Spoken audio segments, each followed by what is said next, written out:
يواصل موكب خادم الحرمين الشريفين الملك عبد الله بن عبد العزيز حفظه الله لرعاية المباراة الختامية على كأسه الغالية بين فريقي الأهلي والنصر، ويستقبل من قبل صاحب السمو الملكي عند خالد الفيصل بن عبد العزيز أمير منطقة مكة المكرمة، وصاحب السمو الملكي الأمير مشعل بن ماجد بن عبد العزيز محافظ مدينة جدة، وصاحب السمو الملكي الأمير نواف بن فيصل بن فهد بن عبد العزيز الرئيس العام لرعاية الشباب،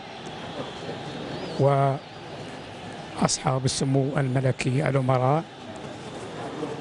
ويأخذ خادم الحرمين الشريفين حفظه الله طريقه إلى داخل مبنى المقصورة الملكية في استاد الأمير عبد الله الفيصل، ويتقدم طفل ويقدم باقة من الورود لخادم الحرمين الشريفين، فيما أيضا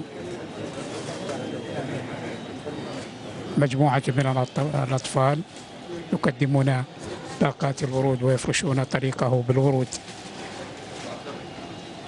ويلاطفهم خادم الحرمين الشريفين حفظ الله بأبوته الحانية ويحيطهم بورود المحبة. ويتشرف الآن وكلاء الرئيس العام لرعاية الشباب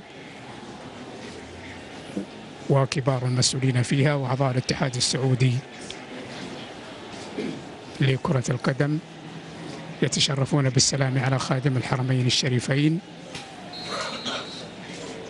معبرين عن اعتزازهم وتقديرهم الكبير برعايته حفظه الله لهذه المباراة الختامية التي تأتي تتويجا لموسم رياضي حافل لا يفرح فيه الأهلي والنصر فقط، وإنما تفرح فيه جميع الأندية بهذه الرعاية الكريمة من خادم الحرمين الشريفين دعما لشباب هذا الوطن الغالي.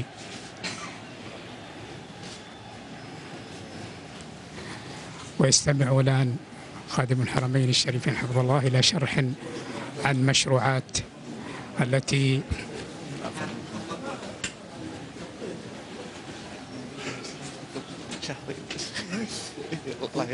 وليش ما خبر؟ الله يحييك بأمركم جابوه الله يطول عمرك.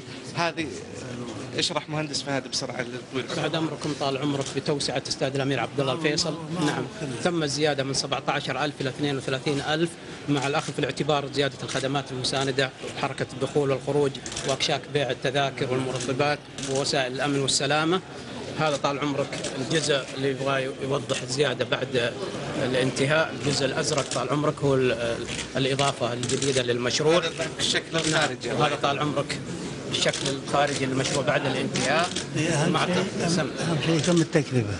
90 مليون اعتمد من قبل وزارة المالية حسب أمركم طال عمرك. كم؟ 90 مليون. نعم بس؟ اي نعم. هذه ما فيها يعني بناء في البناء بس طال عمرك، لكن المشروع يحتاج إلى إضافات مثل مواقف للسيارات يعني اللي تتواكب مع الزيادة في العدد الجماهير. رخيص هذا. الله يحييك يطول عمرك. والثاني هذاك متى يعني؟ ان شاء الله طال عمرك هذاك بادي بس مشروع اكبر، هذا كبير مره. الحمد لله. هذا مشروع صغير.